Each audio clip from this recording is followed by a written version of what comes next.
आज का हमारा लेसन है बेटा थर्ड, जो हमारा टॉपिक है कि feature, problem and policy of agriculture.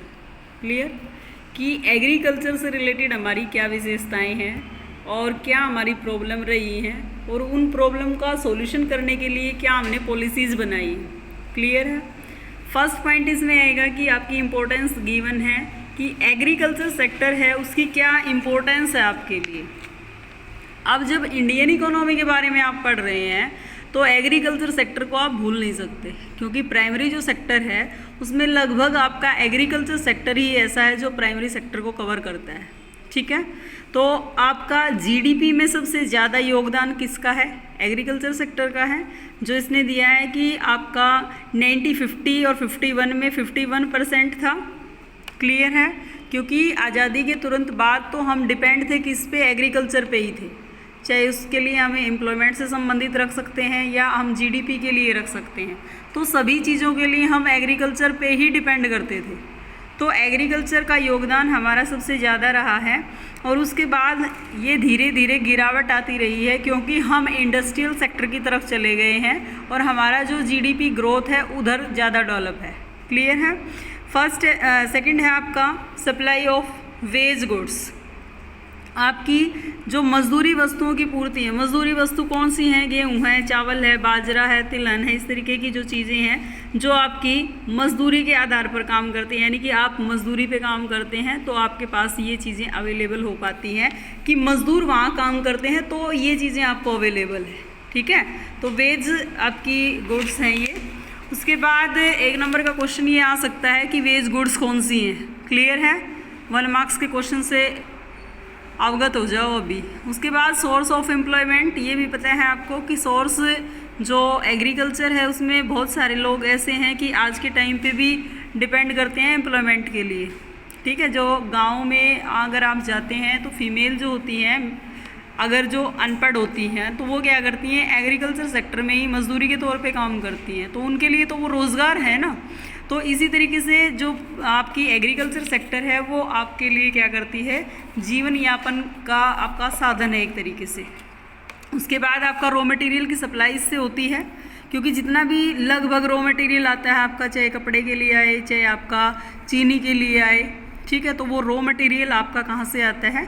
Agriculture sector से आता है। क्योंकि आपके लिए जो चीनी अगर आप बना रहे हैं तो चीनी के लिए आपको क्या चाहिए? पहले गन्ना चाहिए।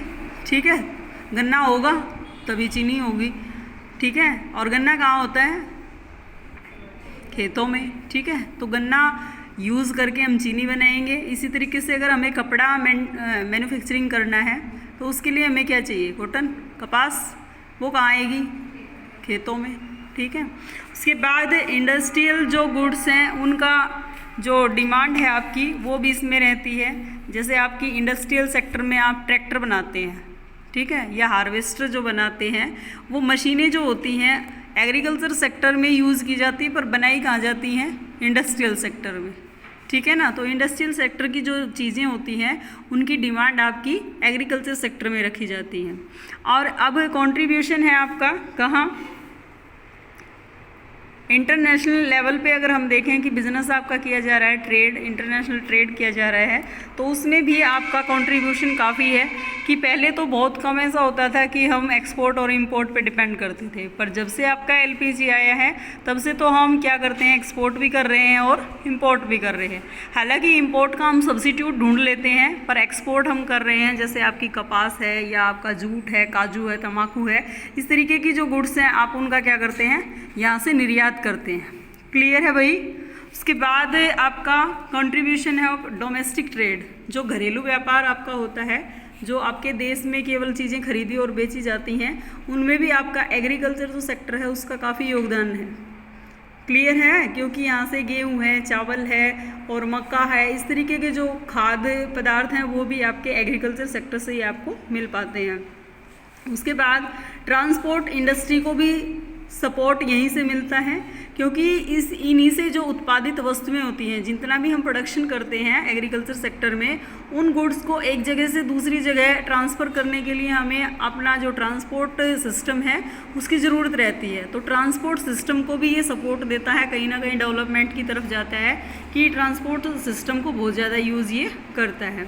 और वेल्थ ऑफ द नेशन, राष्ट्र का धन यहाँ सबसे ज़्यादा संचित है, क्योंकि आपका जो इरिगेशन से रिलेटेड अगर सिंचाई के साधन देखे जाएं तो सिंचाई के साधन भी सबसे ज़्यादा आपके इधर ही यूज़ किए जा रहे हैं। पानी से संबंधित जो डैम बनाए जा रहे हैं, बांध बनाए जो जा रहे हैं आपके, वो सबसे ज़्यादा इन्वेस्टमेंट यहीं की जा रही है। क्लियर है?